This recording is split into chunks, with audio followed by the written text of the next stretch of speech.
Assalamualaikum warahmatullahi wabarakatuh. Kembali lagi ketemu dengan Ustazah Tati. Kita belajar bersama dalam pelajaran IPS. Baiklah, Ustazah buka pembelajaran ini. Bismillahirrahmanirrahim. Alhamdulillahirrabbilalamin. Asyhadu an la ilaha illallah wa asyhadu anna Muhammadar Rasulullah. Allahumma salli ala Muhammad wa ala ali Muhammad, amma ba'du. Mari kita mulai pembelajaran kita hari ini dengan membaca basmalah bersama-sama. Bismillahirrahmanirrahim. Gimana kabarnya semuanya? Tentunya semuanya dalam keadaan sehat walafiat. Semoga rahmat Allah senantiasa menyertai kita beserta keluarga kita. Amin ya rabbal alamin. Selalu jaga kesehatan ya. Meskipun kita belajar dari rumah, kita tetap semangat. Semangat belajar dari rumah. Semangat, semangat, semangat. Baik anak-anak, hari ini kita akan membahas tentang bentuk-bentuk interaksi. Ada dua macam bentuk interaksi sosial. Yang pertama, interaksi asosiatif dan interaksi disosiatif. Nah, yang pertama, interaksi asosiatif di sini interaksi yang mengarah kepada kesatuan pandangan. Antara lain dalam bentuk yang pertama kerjasama, yang kedua akomodasi, yang ketiga asimilasi, dan yang keempat akulturasi. Sedangkan interaksi yang mengarah kepada perpecahan atau konflik dinamakan interaksi disosiatif. Interaksi disosiatif di sini bentuknya seperti persaingan, kontravensi, dan konflik. Mari kita bahas satu persatu dari macam-macam proses asosiatif. Yang pertama, kerjasama. Yang kedua, akomodasi. Yang ketiga, asimilasi. Dan yang keempat, akulturasi.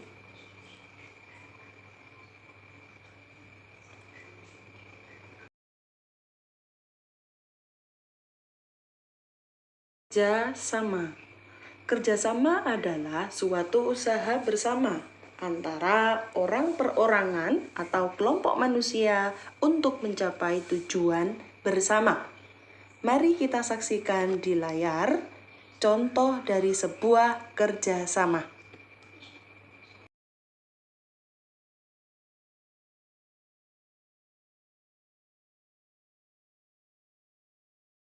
Nah, ini merupakan contoh dari sebuah kerjasama.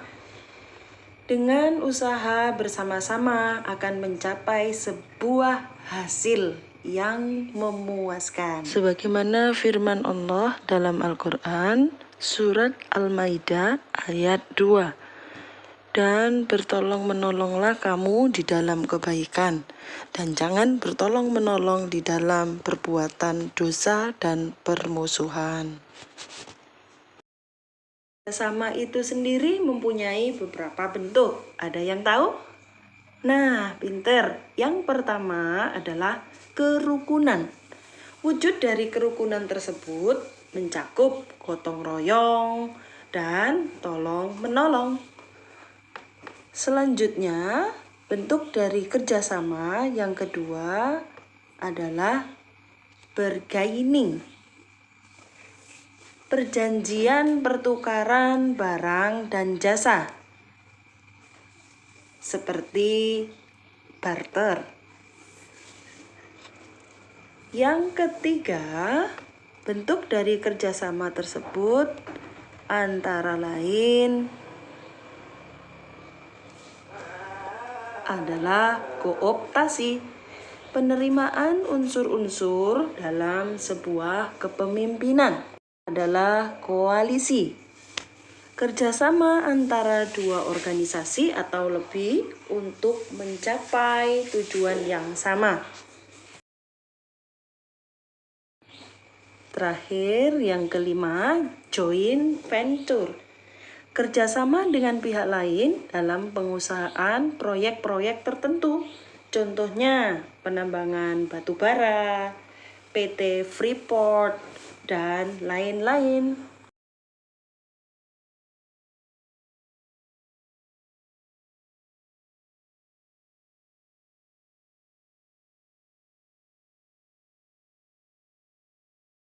interaksi sosial yang kedua adalah akomodasi.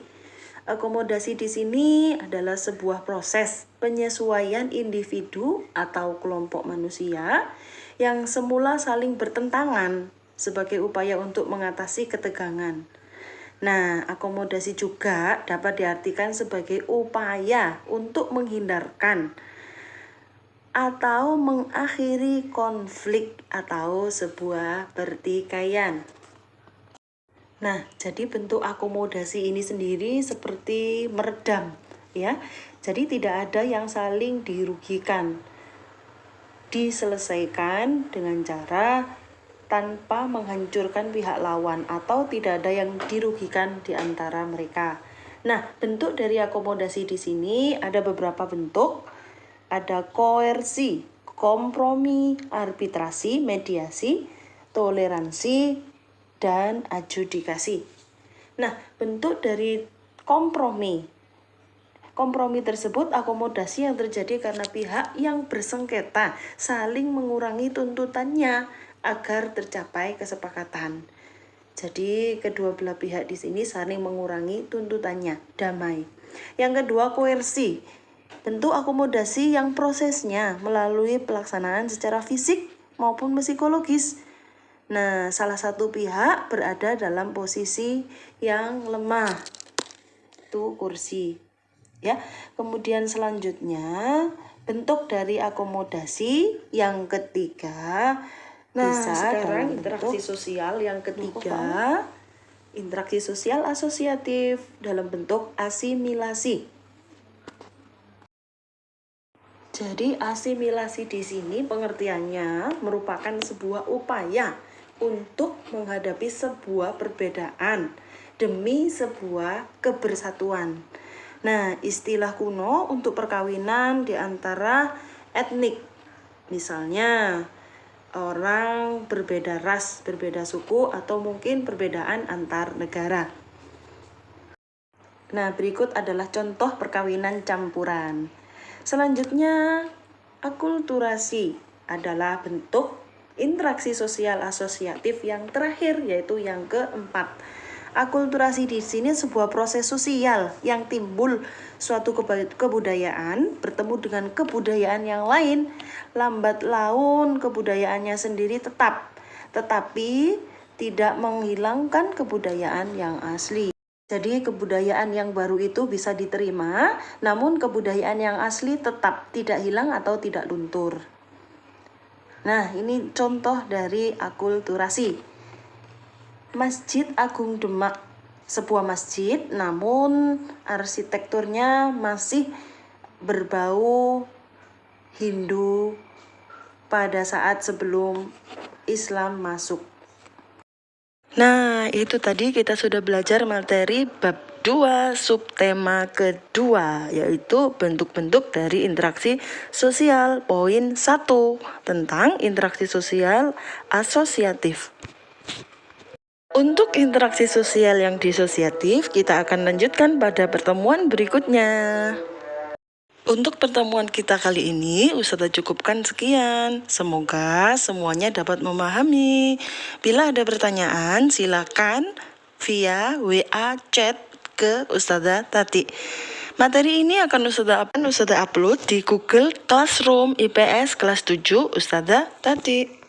Mari kita akhiri pertemuan kita hari ini. Come on, let's close today. Let's say hamdalah together.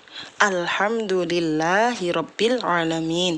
Subhanakallahumma wa bihamdika asyhadu an la ilaha illa anta astaghfiruka wa atubu ilaik. Terima kasih, sampai ketemu pada materi berikutnya. Wassalamualaikum warahmatullahi wabarakatuh. Tetap jaga kesehatan. See you tomorrow.